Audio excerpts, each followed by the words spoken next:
নমস্কার। রবীন্দ্রনাথ ঠাকুরের ৮৬তম প্রয়াণ দিবস উপলক্ষে অমৃতধারার নিবেদনে আজ আপনি শুনছেন রবীন্দ্রনাথ ঠাকুরের লেখা বাংলা নাটক ডাকঘর। পরিবেশনায় অমৃতধারার সদস্যবৃন্দ।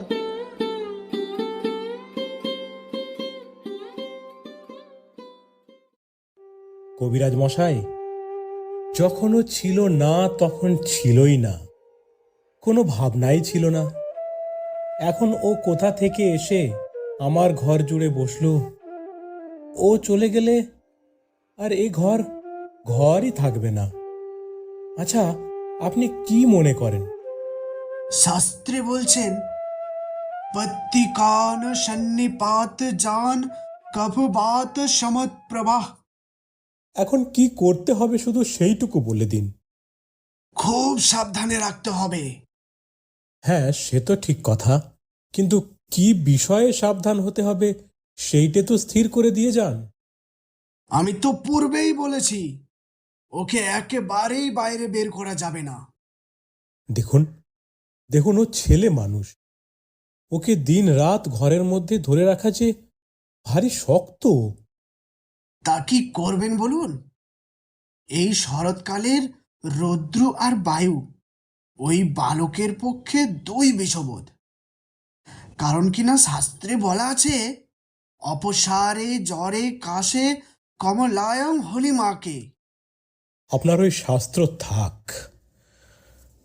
তাহলে তাহলে ওকে ঘরের মধ্যেই বন্ধ করে রেখে দিতে হবে।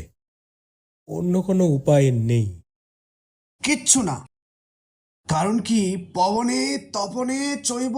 আপনার ওই জৈব নিয়ে আমার কি হবে আপনি বলতে পারেন? শুধু কি করতে হবে সেইটে বলে দিন। কিন্তু কিন্তু আপনার ব্যবস্থাপনা বড় কঠোর কবিরাজ মশাই। রোগের সমস্ত দুঃখ ও বেচারা চুপ করে সহ্য করে, কিন্তু আপনার ওষুধ খাওয়ার সময় ওর কষ্ট দেখে আমার বুক ফেটে যায়।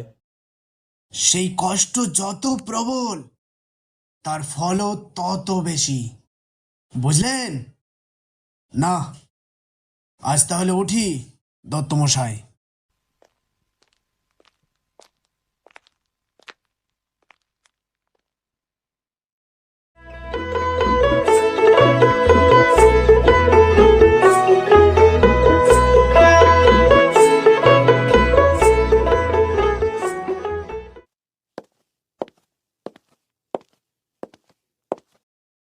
ওই রে, ঠাকুরদা এসেছে। কেন? আমাকে আবার তোমার ভয় কিসের? কেন আবার? তুমি যে ছেলে খাপাবার সর্দার। কেন বাপু?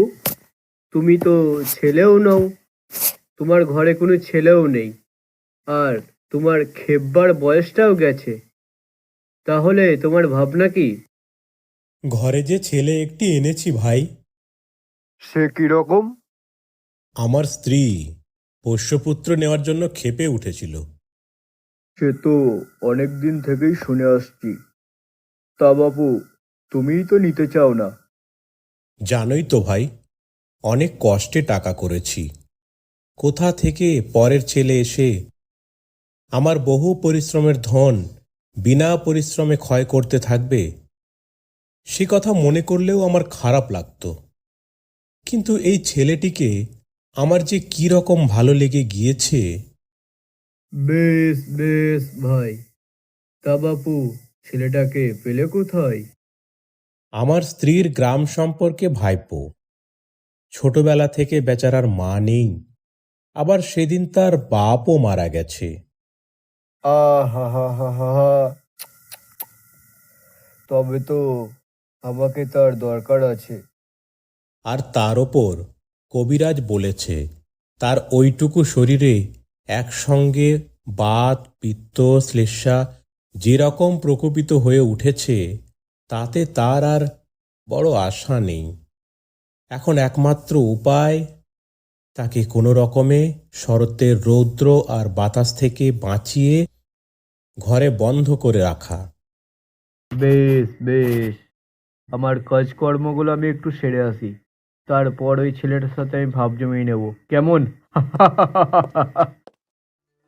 পিসে মশাই, ও পিসে মশাই, কি অমল? আমি কি ওই উঠোনটাতেও যেতে পারবো না? না বাবা। যেখানে পিসিমা যাতা দিয়ে ডাল ভাঙেন, যেখানে ভাঙা ডালের খুদগুলি হাতে তুলে নিয়ে মাটিতে বসে কাঠবেড়ালি কুতুস কুতুস করে খাচ্ছে, সেখানেও কি যেতে পারবো না? না বাবা। আমি যদি কাঠবেড়ালি হতুম তবে বেশ হতো, কিন্তু পিসে মশাই কেন আমাকে বেরোতে দেবে না? কবিরাজ মশাই যে বলেছে বাইরে গেলে তোমার অসুখ করবে। কবিরাজ কেরম করে জানলেন? বলো কি অমল, কবিরাজ জানবে না? সে যে এত বড় বড় পুঁথি পড়ে ফেলেছে।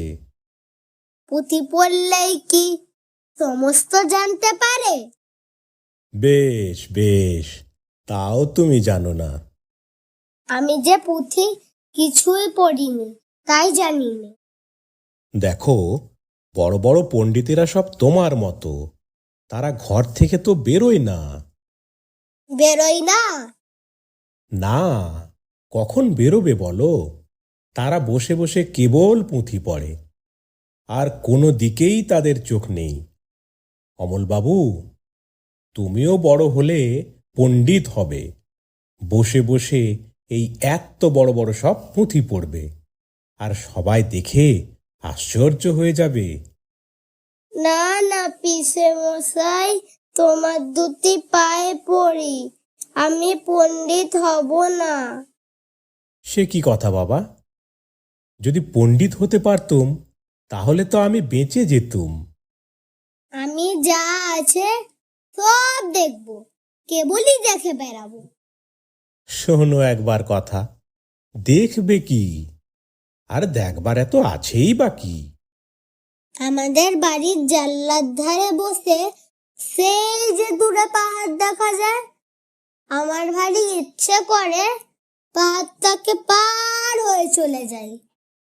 কি পাগলের মতো কথা! কাজ নেই, কর্ম নেই, খামোখা পাহাড়টা পার হয়ে চলে যাই। কি যে বলে তা ঠিক নেই।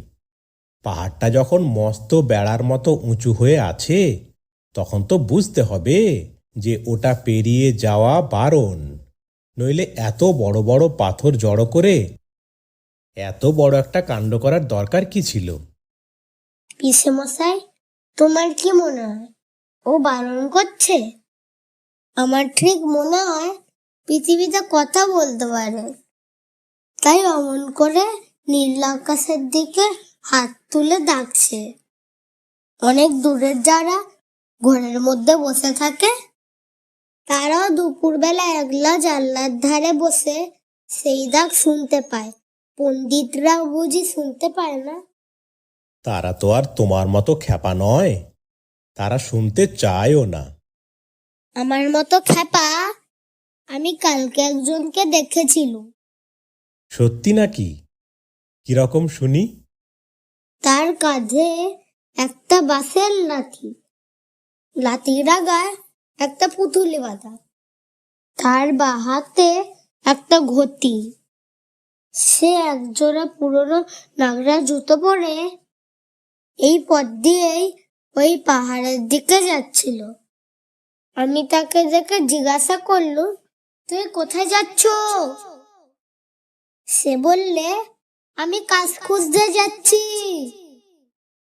আচ্ছা পিসে মশাই, কাজ কি খুঁজতে হয়? হয় বই কি বাবা, কত লোক কাজ খুঁজে বেড়ায়।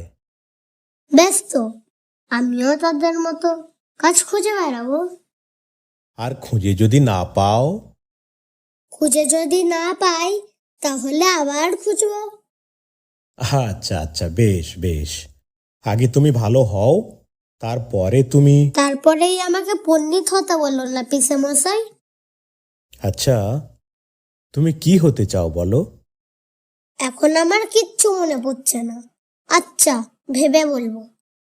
বেশ, কিন্তু এমন করে দেশে বিদেশি লোককে ডেকে ডেকে কথা বলো না।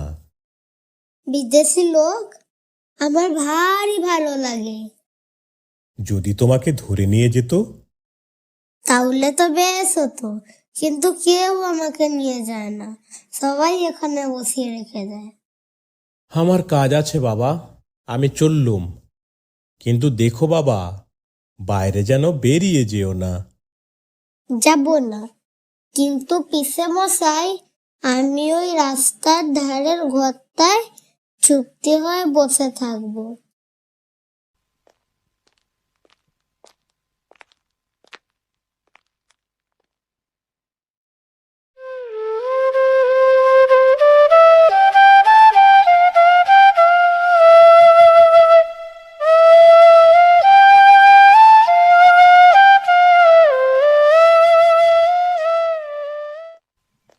দই দই ভালো দই দই দই ভালো দই।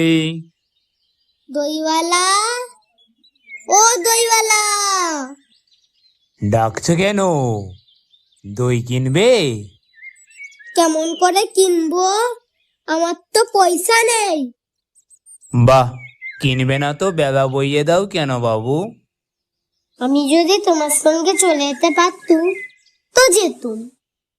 আমার সঙ্গে? হ্যাঁ, তুমি কত দূর থেকে হাঁকতে হাঁকতে চলে আসছ, শুনে আমার মন কেমন করছে। দাঁড়াও বাবা, দাঁড়াও বাবা, আমি বাঁকটা নামিয়ে নি, হাঁপিয়ে গেছি তো। আচ্ছা বাবা, তুমি এখানে বসে আছো কেন? কবিরাজ আমাকে বেরোতে বারণ করেছেন, তাই আমি সারাক্ষণ এখানেই বসে থাকি। আহারে, আচ্ছা তোমার কি হয়েছে? আমি জানি না আমার কি হয়েছে, আমি তো কিছু পড়িনি, তাই আমি জানি না। দইওয়ালা, তুমি কোথা থেকে আসছো? আমি আমাদের গ্রাম থেকে আসছি। তোমাদের গ্রাম? অনেক দূরে তোমাদের গ্রাম? আমাদের গ্রাম? আমাদের গ্রাম পাঁচমরা পাহাড়ের তোলায়, সামনে নদীর তীরে।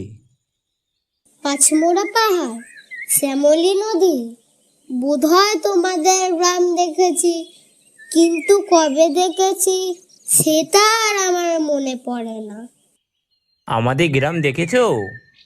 পাহাড়ের তোলায় কোনোদিন গিয়েছিলে নাকি? সেখানে পাহাড়ের ধারে গরু চড়ে বেড়াচ্ছে। কি আশ্চর্য, ঠিক বলছো। আমাদের গ্রামে গরু চড়ে বয় কি, খুব চড়ে। মেয়েরা সব কলসি করে জল তুলে মাথায় করে নিয়ে যায়। বাবা বাবা, একদম ঠিক বলেছ। আমাদের গ্রামে গয়লাপাড়ার মেয়েরা মাথায় করে জল নিয়ে আসে তো। আমার মনে হয় তুমি আমাদের গ্রামে নিশ্চয়ই কখনো গিয়েছো। সত্যি বলছি দইওয়ালা, আমি একদিনও যাইনি। যেদিন কবিরাজ আমাকে যেতে বলবে সেদিন তুমি আমাকে নিয়ে যাবে দইওয়ালা? নিশ্চয়ই নিয়ে যাব বাবা। আমাকে ওই রকম তোমার মতো দই বেচতে শিখিয়ে দিও। ওই রকম বাঘ কাঁধে নিয়ে, ওই রকম খুব দূরের রাস্তায়। মরে যাই মরে যাই, তুমি দই বেচতে যাবে কেন বাবা? তুমি তো এত মোটা মোটা পুঁতি পরে পণ্ডিত হবে, খামকা তুমি দই বেচতে যাবে কেন বাবা? না না, আমি আর কখনো পণ্ডিত হব না। কিরকম করে তুমি বলো? দই দই ভালো দই, ওই সুরটা আমাকে শিখিয়ে দাও। হাই পোড়া কপাল, এই সুরও কি শেখ বা সুর? না না, ও আমার শুনতে খুব ভালো লাগে। নাও বাবা, তুমি আমার এই এক ভাত দই খাও। কিন্তু আমার যে পয়সা নেই। না না বাবা, পয়সা লাগবে না। তুমি আমার এক ভাঁড় দই খেলে আমি খুব খুশি হব। নাও। তোমার কি অনেক দেরি হয়ে গেল? না বাবা, আমার কিছুই দেরি হয়নি, কোনো লোকসান হয়নি। দই বেচতে যে কত সুখ তা আমি তোমার কাছ থেকেই শিখলাম। এবার আসি বাবা। দই দই ভালো দই, দই দই ভালো দই। দই দই ভালো দই, দই দই ভালো দই।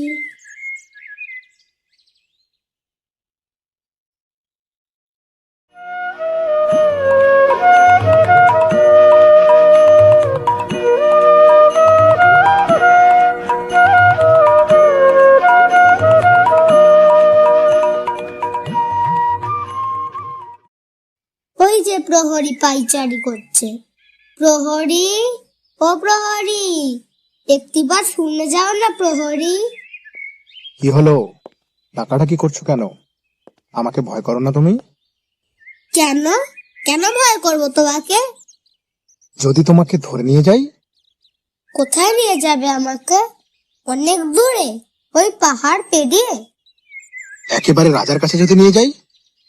রাজার কাছে নিয়ে যাও না আমাকে, কিন্তু কবিরাজ আমাকে বাইরে বেরোতে বারণ করেছেন। আমাকে কেউ কোথাও ধরে নিয়ে যেতে পারবে না। আমাকে দিনরাত কেবল এখানেই বসে থাকতে হবে। কবিরাজ বারণ করেছে? আহা হা হা, তাই বটে। তোমার মুখখানি কেমন সাদা হয়ে গেছে, চোখের কোলে কালি পড়েছে, তোমার হাতের শিরাগুলি দেখা যাচ্ছে। তুমি ঘন্টা বাজাবে না প্রহরী? এখনো সময় হয়নি। কেউ বলে সময় বয়ে যাচ্ছে, কেউ বলে সময় হয়নি। আচ্ছা, তুমি ঘন্টা বাজিয়ে দিলেই তো সময় হয়ে যাবে। সে কি হয় বাবা? সময় হলেই আমি ঘন্টা বাজিয়ে দিই। বেশ ভালো লাগে তোমার ঘন্টা, আমার শুনতে ভারী ভালো লাগে। দুপুরবেলা আমাদের বাড়ির সবার যখন খাওয়া হয়ে যায়, তখন পিসেমশাই কোথায় যেন একটা কাজে বেরিয়ে যান। পিসিমা রামায়ণ পড়তে পড়তে ঘুমিয়ে পড়েন। তখন তোমার ওই ঘন্টা বাজে, ঢং ঢং ঢং। তোমার ঘন্টা কেন বাজে? ঘন্টা সবাইকে একথাই বলে যে সময় বসে নেই, সময় কেবলই চলে যাচ্ছে। কোথায় চলে যাচ্ছে? কোন দেশে? সে কথা কেউ জানে না। সে দেশ বুঝি কেউ দেখেনি? আমার ভারী ইচ্ছে করছে সময়ের সঙ্গে চলে যেতে, যে দেশের কথা কেউ জানে না, অনেক দূরে। সে দেশে সবাইকে যেতে হবে বাবা। আমাকেও যেতে হবে। হবে বই কি। কিন্তু কবিরাজ যে আমাকে বাইরে যেতে বারণ করেছে। কোনোদিন কবিরাজি হয়তো স্বয়ং হাতে ধরে নিয়ে যাবেন। না না, তুমি তাকে জানো না, সে কেবলই ধরে রেখে দেয়। তার চেয়ে ভালো কবিরাজ যিনি আছেন তিনি এসে ছেড়ে দিয়ে যান। আমার সেই ভালো কবিরাজ কবে আসবেন? আমার আর বসে থাকতে ভালো লাগছে না। অমন কথা বলতে নেই বাবা। না না, আমি তো এখানে বসেই আছি। যেখানে আমাকে বসিয়ে রেখেছে সেখান থেকে তো আমি বেরোই না।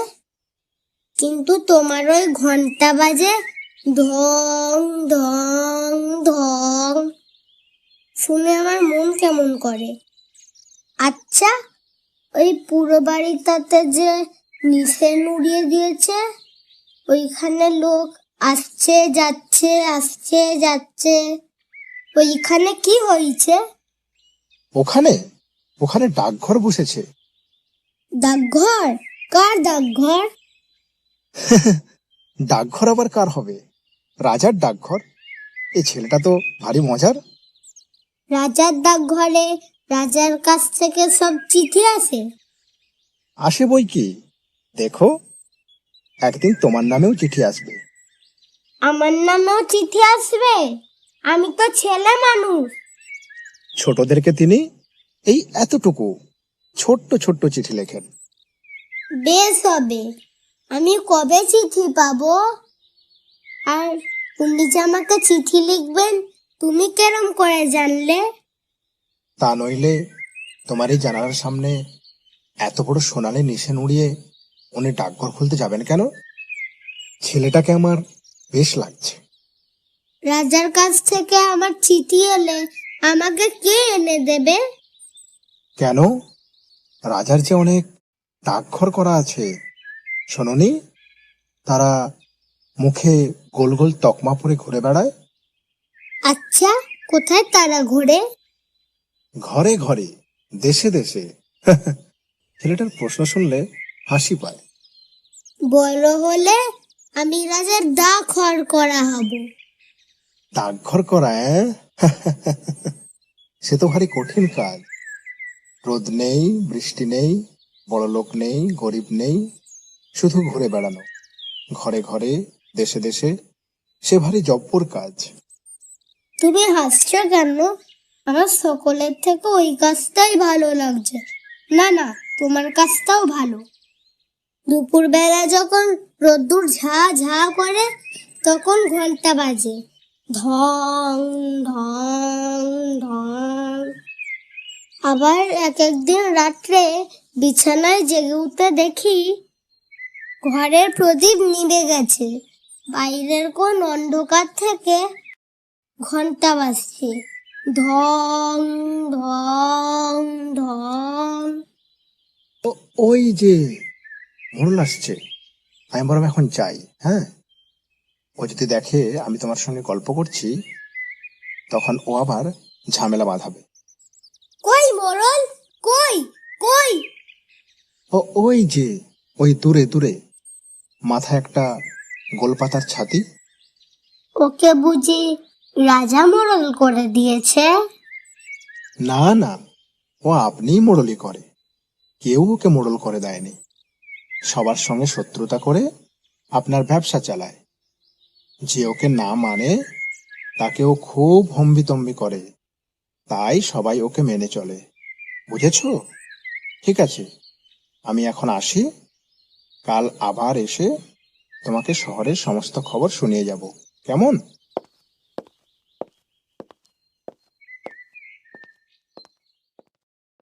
রাজার কাছ থেকে যদি রোজ একটা করে চিঠি পাই তাহলে বেশ হয়। এখানে জানলার ধারে বসে বসে পড়ি। কিন্তু আমি তো পড়তে পারি না, কে পড়ে দেবে? পিসিমা তো রামায়ণ পড়ে। পিসিমা কি রাজার লেখা পড়তে পারে? কেউ যদি না পড়তে পারে, আমি জমিয়ে রেখে যাব। আমি বড় হলে পড়বো। কিন্তু ডাকঘর করা যদি আমাকে না চেনে? এই তো মোড়ল মশাই, ও মোড়ল মশাই, একটা কথা শোনা যাও। কে রে? রাস্তার মধ্যে ডাকাডাকি করে আমায়? কোথাকার বাঁদর এটা? হ্যাঁ, কোথাকার বাঁদর? তুমি তো মোড়ল মশাই, তোমাকে তো সবাই মানে। মানে বই কি, খুব মানে। রাজার ডাকঘর করা তোমার কথা শুনে না শোনে তার প্রাণ বাঁচে? বাপরে! তুমি রাজার ডাকঘর করাকে বলে দেবে আমারই নাম অমল। আমি এই জানলার কাছেই বসে থাকি। কেন বলো দেখি? আমার নামে যদি চিঠি আসে। তোমার নামে চিঠি? কে লিখবে বলো দেখি? রাজা যদি চিঠি লেখে তাহলে এই ছেলেটা তো কম নয়। রাজা তোমায় চিঠি লিখবে? তা লিখবে বই কি, তুমি যে তার পরম বন্ধু। তোমাকে চিঠি না লিখে রাজা যে শুকিয়ে যাবে গো।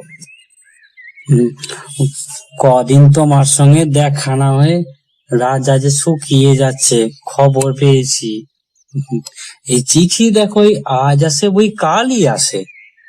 মোড়ল মশাই, তুমি ওরম করে কথা বলছো কেন? তুমি কি আমার উপর রাগ করেছো? বস রে, তোমার উপর রাগ করব এত সাহস আমার? রাজার সঙ্গে তোমার চিঠি চলে কিনা? মাধব দত্তের বড় বার বেড়েছে, 2 পয়সা জমিয়েছে কিনা? এখন তার ঘরে রাজা বাদশা ছাড়া আর কোনো কথাই ওঠে না। রোশনা, মজা দেখাচ্ছি। ওরে ছোড়া, এই শীঘ্রই যাতে রাজার থেকে তোর চিঠি ঘরে আসে, আমি তারই ব্যবস্থা করছি। না মোড়ল মশাই, তোমাকে কিচ্ছু করতে হবে না। কেন রে? আমি রাজাকে জানিয়ে দেবো, তাহলে দেখবি তোদের বাড়িতে খুব তাড়াতাড়ি রাজামশাই চলে আসবে। রাজার কানে খবরটা দিতে হবে, মাধব দত্তের স্পর্ধাটা তাহলে একটু কমবে।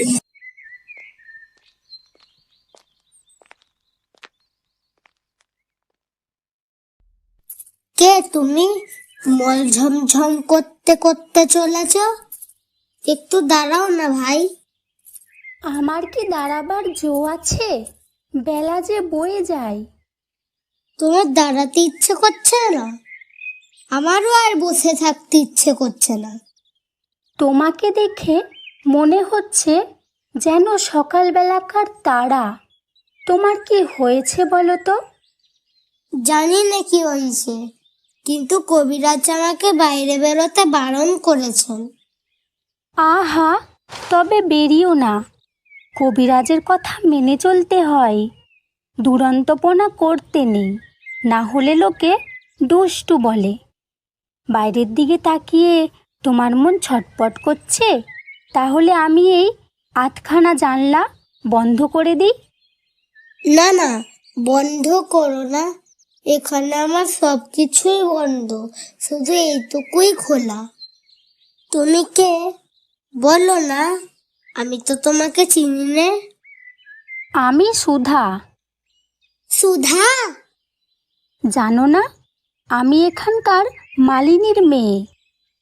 তুমি কি করো? আমি সাজি ভরে ফুল তুলে নিয়ে এসে মালা গাঁথি।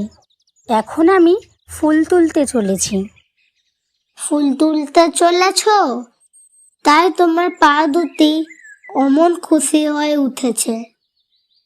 যতই চলেছ মল বাজছে, ঝম ঝম ঝম। আমি যদি তোমার সঙ্গে যেতে পারতুম, তাহলে উঁচু ডালে যেখানে দেখা যায় না সেখান থেকে ফুল পেড়ে দিত। তাই বই কি, ফুলের খবর আমার চেয়ে তুমি নাকি বেশি জানো? জানি, আমি খুব জানি। আমি 7 ভাই চম্পার গল্প জানি। উঁচু ডালে যেখানে মনুয়া পাখি বসে দোল খায়, সেখানে আমি চাপা হয়ে ফুটতে পারি। তুমি আমার পারুল দিদি হবে? কি বুদ্ধি তোমার! আমি পারুল দিদি কেমন করে হব? আমি যে সুধা, আমাকে রোজ এত এত মালা গাঁথতে হয়। আমি যদি তোমার মতো এখানে বসে থাকতে পারতুম, তাহলে কেমন মজা হতো বলো তো? তাহলে সমস্ত দিন কি করতে? আমার বেনেবু পুতুল আছে, তার বিয়ে দিতুম। আর আমার পুষি মেনি আছে, তাকে নিয়ে। না, আজ যাই, বেলা বয়ে গেল। যদি দেরি হয়ে যায় তাহলে আর ফুল পাবো না। আমার সঙ্গে আরেকটু গল্প করো না, আমার খুব ভালো লাগছে। আচ্ছা বেশ, তুমি দুষ্টুমি করো না। এইখানে স্থির হয়ে লক্ষ্মী ছেলের মতো বসে থেকো, আমি ফুল তুলে ফেরার সময় তোমার সাথে গল্প করে যাব। আর আমাকে একটা ফুল দেবে? ফুল অমনি কেমন করে দেব, দাম দিতে হবে যে। আমি যখন বড় হব তখন তোমাকে দাম দেব। আমি যখন কাজ খুঁজতে চলে যাব ঝর্ণা পার হয়ে, তখন তোমাকে দাম দেব। আচ্ছা বেশ। তুমি তাহলে ফুল তুলে আসবে? আসবো। আসবে? আসবো। আমাকে ভুলে যাবে না?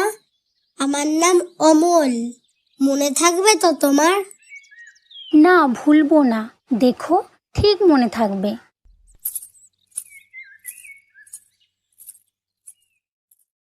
ভাই, তোমরা সব কোথায় যাচ্ছ ভাই? একটু এখানে দাঁড়াও না ভাই। আমরা খেলতে চলেছি। কি খেলবে তোমরা ভাই? আমরা আমরা চাষ খেলা খেলবো। এই দেখো লাঠি, এটাই আমাদের লাঙ্গল, আর আমরা দুজন গরু হব। সমস্ত দিন খেলবে? তারপর সন্ধ্যার সময় নদীর ধার দিয়ে দিয়ে বাড়ি ফিরে আসবে? হ্যাঁ, সন্ধ্যার সময় ফিরি। আমার এই ঘরের সামনে দিয়েই ফেরো ভাই। তুমি বেরিয়ে এসো না, খেলবে চলো। কবিরাজ আমাকে বাইরে বেরোতে মানা করেছে। কবিরাজের মানা তুমি শোনো বুঝি? চল ভাই চল, আমাদের দেরি হয়ে যাচ্ছে। না ভাই, তোমরা একটু আমার বাড়ির জানলার সামনে রাস্তায় দাঁড়িয়ে একটু খেলো, আমি একটু দেখি। এখানে? কিন্তু এখানে কি নিয়ে খেলবো? ওই যে আমার সব খেলনা পড়ে রয়েছে, ওইগুলো তোমরাই নাও ভাই। ঘরের ভেতরে একলা খেলতে ভালো লাগে না, এসব ধুলো ছড়ানো পড়েই থাকে, আমার কোনো কাজেই লাগে না। বাহ, কি চমৎকার খেলনা! এই যে জাহাজ, এই যে জটাই বুড়ি, কি সুন্দর সেপাই। আচ্ছা, তুমি আমাদের এসব খেলনা দিয়ে দিচ্ছ, তোমার কষ্ট হবে না? না, কিচ্ছু কষ্ট হচ্ছে না, সব তোমাদের দিয়ে দিলাম। আর কিন্তু ফিরিয়ে দেব না, কেউ বকবে না তো? না, ফিরিয়ে দিতে হবে না। কেউ না, কেউ না। কিন্তু তোমরা রোজ সকালবেলায় আমার বাড়ির জানলার সামনে এসে একটু কিছুক্ষণ খেলো, আবার যখন খেলনা পুরনো হয়ে যাবে তখন নতুন খেলনা আনিয়ে দেবো। বেশ ভাই, আমরা রোজ সকালে এসে তোমার এই জানলার সামনে খেলে যাব। চল ভাই, সেপাই গুলোকে সব সাজাই, আমরা লড়াই খেলবো। কিন্তু বন্দুক কোথায় পাই? ওই যে ওখানে একটা সরকাঠি পড়ে আছে, ওটাই আমাদের বন্দুক। কিন্তু ভাই, তুমি যে ঘুমিয়ে পড়ছো। হ্যাঁ, আমার ভারী ঘুম পেয়ে আসছে, কেন জানি না আমার থেকে থেকে ঘুম পায়। অনেকক্ষণ ধরে বসে আছি, আমার আর বসে থাকতে ভালো লাগছে না, আমার পিঠে ব্যথা করছে। এখন তো সবে 1 প্রহর বেলা, এখন তোমার ঘুম পায় কেন? ওই শোনো, প্রহরীর ঘন্টা বাজছে। হ্যাঁ, ওই বাজছে, ঢং ঢং ঢং, আমাকে ঘুমোতে যেতে ডাকছে। তবে আমরা এখন যাই, আমরা কাল সকালে আসবো। চল ভাই চল, আমরা এখন যাই।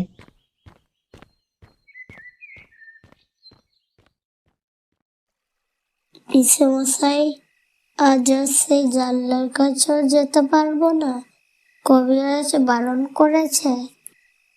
হ্যাঁ বাবা, সেখানে রোজ রোজ বসে থেকেই তো তোমার ব্যামো বেড়ে গেছে। পিসেমশাই, সেখানে থাকলে আমি খুব ভালো থাকি। সেখানে বসে বসে তুমি এই শহরের যত রাজ্যের ছেলে বুড়ো সকলের সঙ্গেই ভাব করে নিয়েছ। আমার দরজার কাছে রোজ যেন একটা মস্ত মেলা বসে যায়। এতেও কি কখনো শরীর টেকে? দেখো দেখি, আজ তোমার মুখখানা কি রকম ফ্যাকাশে হয়ে গেছে। কিসে মশাই, আমার সেই ফকির হয়তো আমাকে জানলার কাছে না দেখতে পেয়ে চলে যাবে। ফকির? তোমার আবার ফকির কে? সে যে আমার কাছে এসে নানান দেশ বিদেশের গল্প শুনিয়ে যায়, আমার শুনতে ভারী ভালো লাগে। কই, আমি তো কোনো ফকিরকে জানি নে। এই যে ঠিক তার আসার সময় হয়েছে। এই যে ফকির, এসো, আমার বিছানায় এসে বসো। এ কি, এই যে ঠাকুরদা তুমি? আমি ফকির। এবারে তুমি কোথায় গিয়েছিলে ফকির? এবারে আমি ক্রৌঞ্চ দ্বীপে গিয়েছিল। আমি তো এখন সেখান থেকেই আসছি। তোমার তো খুব মজা। আমি যখন ভালো হব তখন তুমি তোমার চেলা করে নেবে বলেছিলে, তোমার মনে আছে? খুব মনে আছে। আচ্ছা, এসব কি পাগলের মতো হচ্ছে তোমাদের? বাবা অমল পাহাড় পর্বত আর সমুদ্রকে ভয় করেনি, কিন্তু তোমার পেশেন্টের সঙ্গে যদি আবার কবিরাজ এসে জোটে। না না পিসে মশাই, কবিরাজকে কিচ্ছু বলো না। আমি এখানেই শুয়ে থাকবো। আমি আর কিচ্ছু করব না। কিন্তু আমি যখন ভালো হব তখন ফকিরের সাথে চলে যাব। ছি বাবা, কেবলই এমন যায় যায় করতে নেই। শুনলে আমার মন যে কেমন খারাপ হয়ে যায়। ক্রমচদ্বীপ কিরকম দ্বীপ, একবার বলো না ফকির। সে ভারী আশ্চর্যজনক। ওখানে কোনো মানুষ নেই। এটা পাখিদের দেশ। তারা কথা কয় না, কেবল ওড়ে আর গান গায়। বাহ, কি চমৎকার! সমুদ্রের ধারে? হ্যাঁ, সমুদ্রের ধারে বই কি। সব নীল রঙের পাহাড় আছে? নীল পাহাড়ই তো তাদের বাসা। সন্ধ্যের সময় সূর্য অস্তরের আলো এসে পড়ে এই পাহাড়ের উপর। তখন সবুজ রঙের পাখি ঝাঁকে ঝাঁকে তাদের বাসায় ফিরে আসতে থাকে। পাহাড়ে ঝর্ণা আছে? বিলক্ষণ বিলক্ষণ। ঝর্ণা না থাকলে কি চলে? একবারে হিরে গালিয়ে ঢেলে দিচ্ছে। আর আর তার কি মৃত্যু! নুড়িগুলোকে ঠুংঠাং ঠুংঠাং করে বাজাতে বাজাতে কলকল ঝড়ঝড় করে সমুদ্রতে গিয়ে ঝাঁপ দিয়ে পড়ছে। কোনো কবিরাজের বাবার সাধ্যি নেই তাকে একদণ্ড কোথাও আটকে রাখে। অবশ্যই পাখিগুলো আমাকে নিতান্ত তুচ্ছ মানুষ না করে একঘরে করে না রাখতো, তাহলে ওই ঝর্ণার ধারে তাদের হাজার হাজার বাসার পাশে আমি একটা ছোট্ট বাসা বেঁধে সমুদ্রের ঢেউ দেখে দেখে সারা দিনটি কাটিয়ে দিতুম। আমি যদি পাখি হতুম তাহলে? তাহলে একটা মুশকিল হতো। শুনলুম দইওয়ালাকে তুমি বলে রেখেছো তুমি বড় হলে দইওয়ালাই হবে। পাখিদের মধ্যে তোমার দইয়ের ব্যবসাটা তেমন জমবে না, বুঝলে?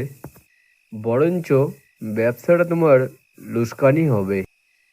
আর তো আমার চলল না, আমাকে শুদ্ধ তোমরা খেপিয়ে দেবে দেখছি। যাগে, আমি চললুম। ফকির, পিসে মশাই তো গিয়েছে। এবার তুমি চুপি চুপি বলো না, ডাকঘরে কি আমার নামে কোনো চিঠি এসেছে? শুনেছি তার চিঠি এখন রওনা হয়েছে। সেই চিঠি এখন পথেই আছে। পথে? কোন পথে? সেই যে বৃষ্টি হলে আকাশ পরিষ্কার হয়ে গেলে অনেক দূরে দেখা যায় সেই ঘন বনের পথে। তবে তো তুমি সব জানোই দেখছি। আমি সব জানি ফকির। তা তো দেখতেই পাচ্ছি। আমি যেন চোখের সামনে সব দেখতে পাই, মনে হয় যেন অনেক দিন দেখেছি, অনেক দিন ধরে দেখেছি, কিন্তু কবে দেখেছি সেটা আর আমার মনে পড়ে না। তোমার মতন অমন নবীন চোখ তো আমার নেই বাবা, তবুও তোমার দেখার সঙ্গে সঙ্গে আমিও দেখতে পাচ্ছি। আচ্ছা ফকির, যার ডাকঘর সেই রাজাকে তুমি জানো? জানি বই কি, আমি তো রোজ তার কাছে ভিক্ষা নিতে যাই। সে তো বেশ, আমি যখন ভালো হব আমিও তোমার সাথে ভিক্ষা নিতে যাব। আমি পারবো না যেতে। বাবা, তোমার আর ভিক্ষার দরকার হবে না, তিনি তোমাকে যা দেবার অমনিই দিয়ে দেবেন। না না, আমি তার দরজার সামনে রাস্তায় দাঁড়িয়ে জয় হোক বলে ভিক্ষে চাইবো। আমি খঞ্জনি বাজিয়ে নাচবো, খুব ভালো হবে তাই না? খুব ভালো হবে, তোমাকে নিয়ে গেলে আমারও পেট ভরে ভিক্ষা মিলবে। আচ্ছা, তুমি কি ভিক্ষে চাইবে বলো তো? আমি বলবো তুমি আমাকে তোমার ডাকঘর গলা করে দাও। আমি তাহলে লণ্ঠন হাতে ঘরে ঘরে দেশে দেশে তোমার চিঠি দিয়ে বেড়াবো। বাবা, ঘরে বসেই থাকলে বা কিসের এত দুঃখ? না না, দুঃখ নেই, একদিন রাজার চিঠি আসবে এই মনে করে আমি এখানে চুপটি হয়ে শুয়ে থাকতে পারি। কিন্তু রাজার চিঠিতে কি লেখা থাকবে কিরম করে জানবো? তা নাই জানলে, কিন্তু তোমার নামটা তো লেখা থাকবে। আচ্ছা, তোমরা দুজনে মিলে কি ফ্যাসাদ বাঁধিয়ে বসে আছো বলো দেখি। কেন? শুনেছি তোমরা নাকি রটিয়েছ রাজা তোমাদেরই চিঠি লিখবেন বলে ডাকঘর বসিয়েছেন। তাতে হয়েছে কি? হ্যাঁ, আমাদের পঞ্চানন মোড়ল সেই কথাটি রাজার কানে লাগিয়ে বেনামি চিঠি লিখে দিয়েছে। সকল কথা রাজার কানে ওঠে সে কি আমরা জানি নে? তবে সামলে কেন চলো না? রাজা বাদশার নাম করে অমন যাতা কথা মুখে কেন আনো? তোমরা যে আমাকে শুদ্ধ মুশকিলে ফেলবে। ফকির, রাজা কি রাগ করবেন? অমনি বললেই হলো রাগ করবে? কেমন রাগ করে দেখি তো। আমার মতো ফকির আর তোমার মতো ছেলের ওপর কেমন রাগ করে রাজাগিরি ফলাই সেটা দেখা যাবে।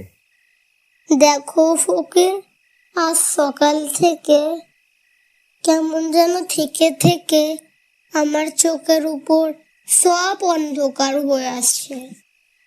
মনে হচ্ছে যেন সব স্বপ্ন। একেবারে চুপ থাকতে ইচ্ছা করছে, কথা কইতে আর ইচ্ছে করছে না। রাজার চিঠি কি আর আসবে না? এই ঘর যদি সব মিলিয়ে যায়, যদি আসবে, চিঠি আজই আসবে। আজ কেমন ঠেকছে? কবিরাজ মশাই, আজ আবার খুব ভালো লাগছে, যেন মনে হচ্ছে আমার সব বেদনা চলে গেছে। ওই যে বলছে না যে খুব ভালো বোধ হচ্ছে, ওইটাই কিন্তু সবচেয়ে খারাপ লক্ষণ। আর চক্রধর দত্ত বলেছেন। দোহাই কবিরাজ মশাই, চক্রধর দত্তের কথা রেখে দিন। এখন বলুন ব্যাপারখানা কি? বোধ হচ্ছে আর ধরে রাখা যাবে না। আমি তো পূর্বেই নিষেধ করে গিয়েছিলাম। বোধ হচ্ছে বাইরের হাওয়া লেগেছে। না কবিরাজ মশাই, আমি ওকে খুব করেই চারিদিক থেকে আগলে সামলে রেখেছি। ওকে আমি বাইরে যেতেই দিইনি, দরজা তো প্রায় বন্ধই রাখি। আজকে হঠাৎ কেমন একটা হাওয়া দিয়েছে, সেটাই বোধহয় লেগেছে। আর ওই যে সূর্যের আভা ঢুকছে, ওই জানলাটাও বন্ধ করে দাও। এই আভা রোগীকে বড় জাগিয়ে রাখে। অমল চোখ বুজে রয়েছে, বোধহয় ঘুমোচ্ছে। ওর মুখ দেখে মনে হয় যেন, কবিরাজ মশাই, যে আপনার নয় তাকে ঘরে এনে রাখলুম, তাকে ভালোবাসলুম, এখন বুঝি আর তাকে রাখতে পারবো না। কি ব্যাপার, তোমার ঘরে যে মোড়ল আসছে? আমি তাহলে উঠি এখন, আর যাও, ঘরের সব জানলা দরজা ভালো করে বন্ধ করে দাও।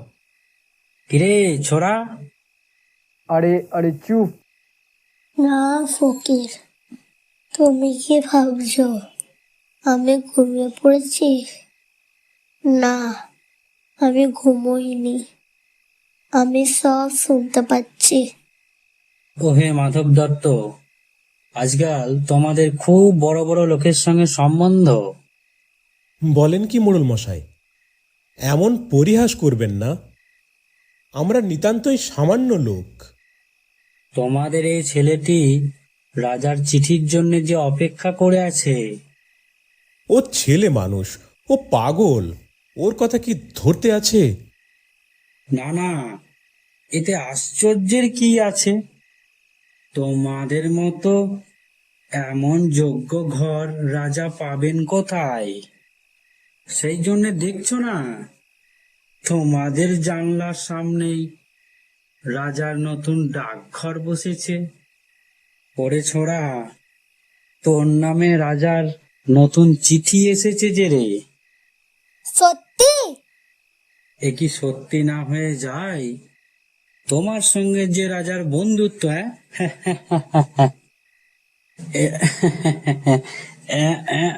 এই এই এই নাও। আমাকে ঠাট্টা করো না ফকির, ফকির, বলো না, বলো না, এ কি তার চিঠি? হ্যাঁ বাবা, আমি ফকির, তোমাকে বলছি, এটা সত্যিই তার চিঠি। কিন্তু আমি তো এতে কিছুই দেখতে পাচ্ছি না। আজ আমার চোখে সব সাদা হয়ে গেছে। মোড়ল মশাই, মোড়ল মশাই, একটু বলে দাও না, এতে কি লেখা আছে? রাজা লিখছেন যে আমি আজকালের মধ্যেই তোমাদের বাড়ি যাচ্ছি। আমার জন্য তোমাদের ঘরের মুড়ি মুনকি ভোগ তৈরি করে রেখো। রাজভবন আর আমার একদণ্ড ভালো লাগছে না। মোড়ল মশাই, দোহায় আপনার, দোহায়, এইসব কথা নিয়ে পরিহাস করবেন না। পরিহাস? পরিহাস করেন এমন সাধ্য আছে ওর? আরে ঠাকুরদা, তুমিও খেপে গেলে নাকি? হ্যাঁ হ্যাঁ, আমি খেপে গেছি, তাই আজ এই সাদা কাগজে অক্ষর দেখতে পাচ্ছি। রাজা লিখেছেন তিনি নিজের স্বয়ং অমলকে দেখতে আসছে। তিনার সঙ্গে তিনার রাজকবিরাজকেও তিনি নিয়ে আসছেন। ফকির, ফকির, ওই যে তার বাসনা আসছে, তুমি শুনতে পাচ্ছ না? উনি আর একটু না খেপলে তো শুনতে পাবেন না। মোড়ল মশাই, তুমি যে সত্যি রাজার চিঠি আনবে, এ আমি মনেও করিনি। দাও, আমাকে তোমার পায়ের ধুলো দাও। না, এই ছেলেটার ভক্তি শ্রদ্ধা আছে, বুদ্ধি নেই বটে, কিন্তু মনটা ভালো। এতক্ষণে মনে হয় 4 প্রহর হয়ে গেছে। ওই যে ঢং ঢং ঢং, সন্ধ্যা তারা কি উঠেছে ফকির? কিন্তু আমি কেন দেখতে পাচ্ছি না? ওরা সব জানলা বন্ধ করে দিয়েছে। দাঁড়াও, আমি খুলে দিচ্ছি। ও কি? ও কে ও? এ কি উৎপাত? দ্বার খোলো। কে তোমরা? মোড়ল মশাই, এ ডাকাত তো নয়। ছেড়ে, আমি পঞ্চানন মোড়ল। তোদের মনে ভয় নেই নাকি? দেখো দেখো একবার, শব্দ থেমেছে। পঞ্চাননের আওয়াজ পেলে আর রক্ষে নেই, সে যত বড়ই ডাকাত হোক না কেন। দ্বার যে ভেঙে ফেলেছে, তাই আর কোনো শব্দ নেই। মহারাজ আজ রাত্রে আসবেন। কি সর্বনাশ! কত রাত্রে দুধ, কত রাত্রে? আজ 2 প্রহর রাত্রে। যখন আমার বন্ধু প্রহরী নগরের সিংহদ্বারে ঘন্টা বাজাবে, ঢং ঢং ঢং, তখন রাজা তার বালক বন্ধুটিকে দেখবার জন্য তার সব থেকে বড় কবিরাজকে পাঠিয়েছেন। এ কি, সমস্ত বন্ধ কেন? খুলে দাও, খুলে দাও সমস্ত জানলা দরজা যা আছে সমস্ত কিছু খুলে দাও। বাবা অমল, কেমন আছো এখন? খুব ভালো, খুব ভালো কবিরাজ মশাই। আমার আর কোনো অসুখ নেই, কোনো বেদনা নেই। দরজা জানলা সব খুলে দিয়েছে। আমি এখন সব দেখতে পাচ্ছি, সব শুনতে পাচ্ছি। অন্ধকারে উপরের শব্দ। আচ্ছা অমল, রাজা অত রাত্রে এলে তুমি বিছানা ছেড়ে উঠে রাজার সঙ্গে যেতে পারবে তো? পারবো, আমি পারবো।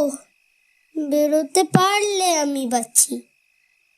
আমি আমি রাজাকে বলবো, অন্ধকারে ওই ধ্রুবতারাটাকে ছিনিয়ে দাও।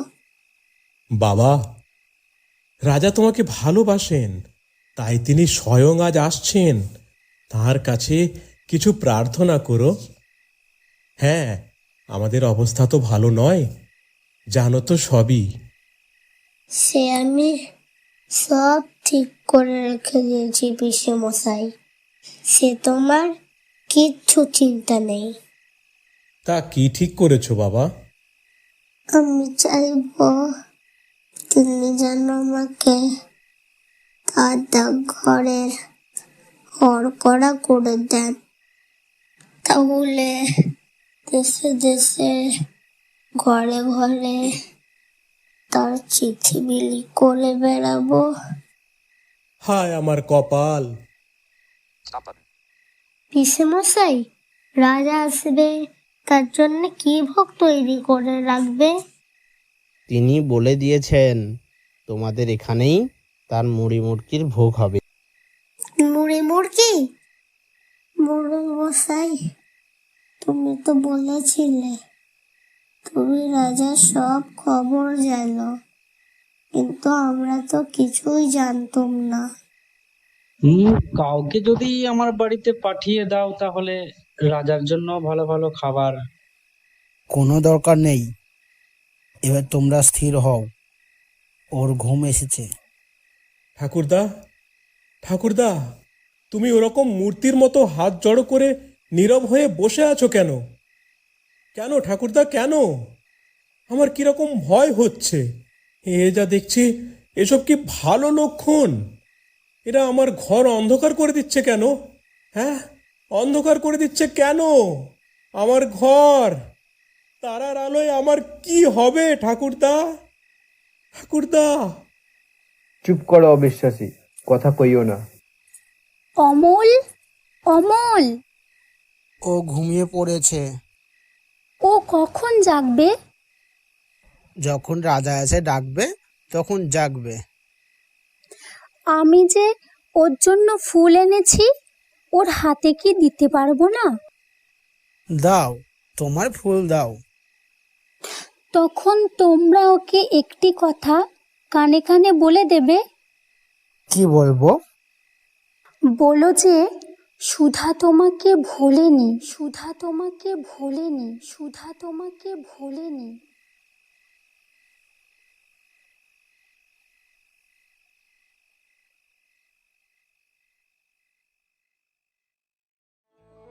শেষ হলো রবীন্দ্রনাথ ঠাকুরের লেখা বাংলা নাটক ডাকঘর।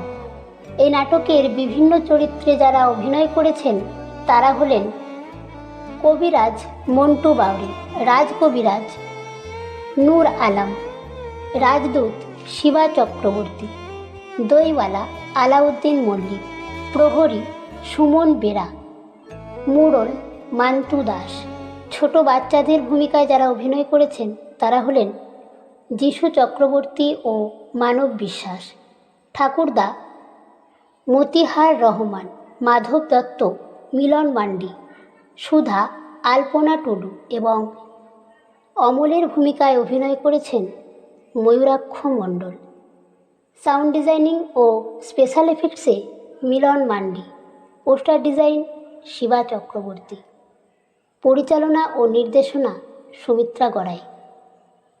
নাটকটি সমগ্র পরিকল্পনা ও পরিচালনায় টিম অমৃতধারা। নাটকটি আপনাদের যদি ভালো লেগে থাকে তাহলে একটি লাইক এবং একটি কমেন্ট করে দিন, আর শেয়ার করে অন্যদেরও শোনার সুযোগ করে দিন। এরকমই আরও নিত্য নতুন বিনোদনমূলক ভিডিও পেতে এক্ষুনি সাবস্ক্রাইব করুন আমাদের অমৃতধারা ইউটিউব চ্যানেল। নমস্কার।